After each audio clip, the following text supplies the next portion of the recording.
Hello everyone, welcome back to my channel Sasi's garden. आज मैं इस वीडियो में आपके साथ शेयर करूंगी कि आप स्ट्रॉबेरी के पौधे को किस तरह से समर सीज़न में सेव कर सकते हैं ताकि ये पौधे दोबारा से फ्लावरिंग और फ्रूटिंग इसी तरह से कर सकें।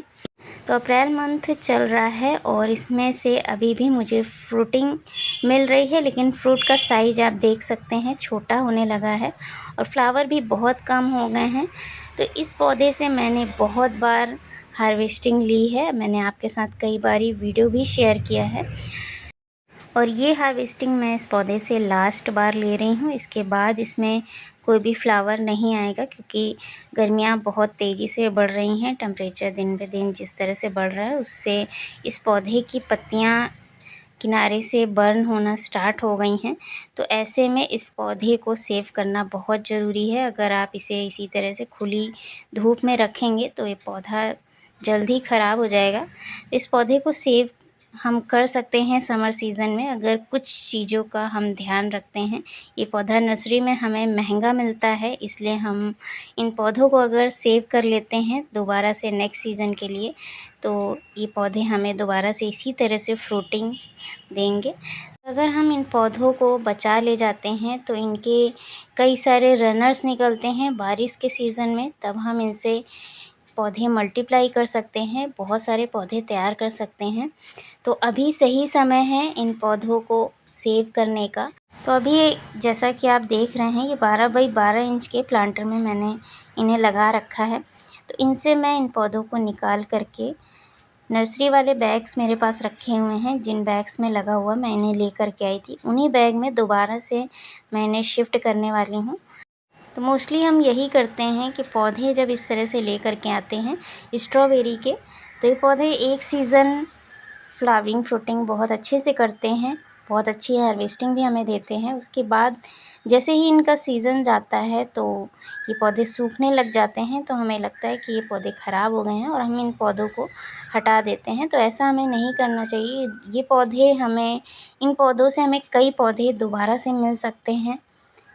इस पौधे को मैं जनवरी मंथ में लेकर के आई थी और जनवरी से अभी तक मुझे इसमें फ्रूटिंग मिल रही है। अब थोड़ा सा फ्रूट का साइज़ छोटा हो गया है और फ्रूट खाने में भी थोड़ा सा इसका स्वाद पहले से खट्टा सा लगने लगा है। सीज़न जाते जाते ये पौधा बिल्कुल से फ्लावरिंग करना बंद कर देता है और अपनी पत्तियाँ जो है गिराने लग जाता है, पत्तियाँ धूप की वजह से गिरने लग जाती हैं। तो ऐसे में हमें इनकी पत्तियों को कट कर देना चाहिए और इन्हें तुरंत किसी छोटे पॉली बैग या किसी छोटे प्लांटर में शिफ्ट कर देना चाहिए। बहुत ज़्यादा आप इसे स्पेस वाली जगह पर ना लगाएं क्योंकि इन्हें बहुत ज़्यादा वाटर और किसी फर्टिलाइज़र की ज़रूरत नहीं रहेगी। तो अभी मैं आपको इन पौधों को निकाल करके दिखाऊंगी। तो जब इसकी पत्तियां बर्न होना स्टार्ट होती हैं तो कुछ इस तरह से दिखाई देती हैं, आप देख सकते हैं।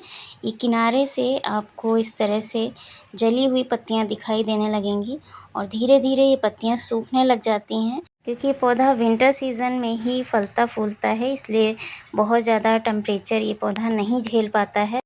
कुछ इस तरह से इस पौधे की कंडीशन होने लगती है, धीरे धीरे पत्तियां पूरी तरह से सूखने लगती हैं।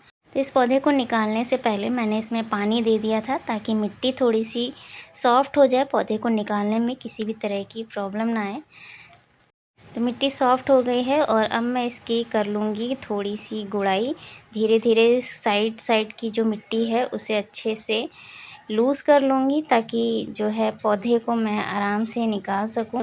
तो इस तरह से आपको हल्के हाथों से मिट्टी को लूज़ कर लेना है, बहुत ज़्यादा पौधा डैमेज ना होने पाए, इस तरह से आपको धीरे धीरे करके पौधे को निकालना है।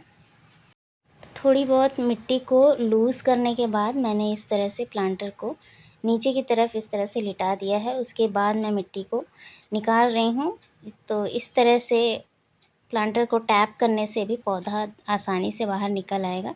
तो ये दोनों पौधे मैंने निकाल लिए हैं और इनकी रूट्स बहुत ज़्यादा अंदर तक नहीं जाती हैं। तो आप देख सकते हैं मैंने पूरे रूट बॉल के साथ इस पौधे को बाहर निकाल लिया है। जैसे मैंने इसे रिपोर्ट किया था वैसे ही ये पूरा पौधा इस तरह से निकल आया है रूट बॉल के साथ ही। और ऐसे ही मैं इन्हें जो मेरे पास नर्सरी वाले बैग रखे हुए हैं उन्हें ऐसे ही बस लगा दूंगी, कुछ भी मिट्टी वगैरह इसकी निकालनी नहीं है। और इसकी रूट प्रूनिंग वगैरह भी मैं नहीं करूँगी। तो इसी तरह से मैंने दोनों पौधों को निकाल लिया है। और ये देखिए, ये क्लांचो के पौधे, ये भी मैंने आपको दिखाया था। मैंने लीफ रखी थी और लीफ से ही ये पौधे बहुत अच्छे हेल्दी पौधे तैयार हो गए हैं। तो इन्हें भी नेक्स्ट सीज़न के लिए मैं सेव कर लूँगी। इन्हें भी मैं किसी पॉली बैग वगैरह में लगा करके किसी सेमी शेडेड एरिया पर रखूँगी। तो चलिए मैं आपको दिखा देती हूँ नर्सरी बैग। ये नर्सरी बैग वही नर्सरी बैग हैं जिनमें ये पौधे मैं लेकर के आई थी। मैं इस तरह के जो भी नर्सरी बैग लेकर के आती हूँ, पॉली बैग, इन्हें मैं फेंकती नहीं हूँ, क्योंकि ये इसी तरह से पौधों को नेक्स्ट सीज़न के लिए सेव करने के लिए काफ़ी काम आते हैं। इसमें होल वगैरह भी होते हैं, साइडों में भी होल दिए होते हैं और स्पेस भी ठीक रहता है। तो इस तरह से इन पौधों को मैं थोड़ी-थोड़ी मिट्टी मैंने नीचे की तरफ डाल दी है और ऐसे ही रूट बॉल के साथ मैं इस तरह से इन पौधों को इसी में शिफ्ट कर दूँगी। तो अगर आपने भी स्ट्रॉबेरी के पौधे लगा रखे हैं और अभी तक उन्हें शिफ्ट नहीं किया है किसी छोटे प्लांटर या छोटे नर्सरी बैग में, तो अभी ये काम ज़रूर कर लें, क्योंकि दिन पर दिन टेम्परेचर बढ़ता जा रहा है और अगर आप अभी ये काम नहीं करते हैं तो ये पौधे बहुत ही जल्दी पूरी तरह से जलना शुरू हो जाएंगे। तो इस तरह से मैंने दोनों पौधों को रिपोर्ट कर दिया है। और ये क्लांचो का पौधा, इसे भी मैंने छोटे नर्सरी बैग में लगा दिया है। तो इस तरह से ये पौधे मेरे तैयार हो गए हैं और इन्हें मैं रखूँगी सेमी शेडेड एरिया पर। तो यहाँ पर मैंने जो भी ऐसे प्लांट हैं जो समर सीज़न में बहुत ज़्यादा धूप नहीं झेल पाते हैं, उन पौधों को मैंने रखा हुआ है।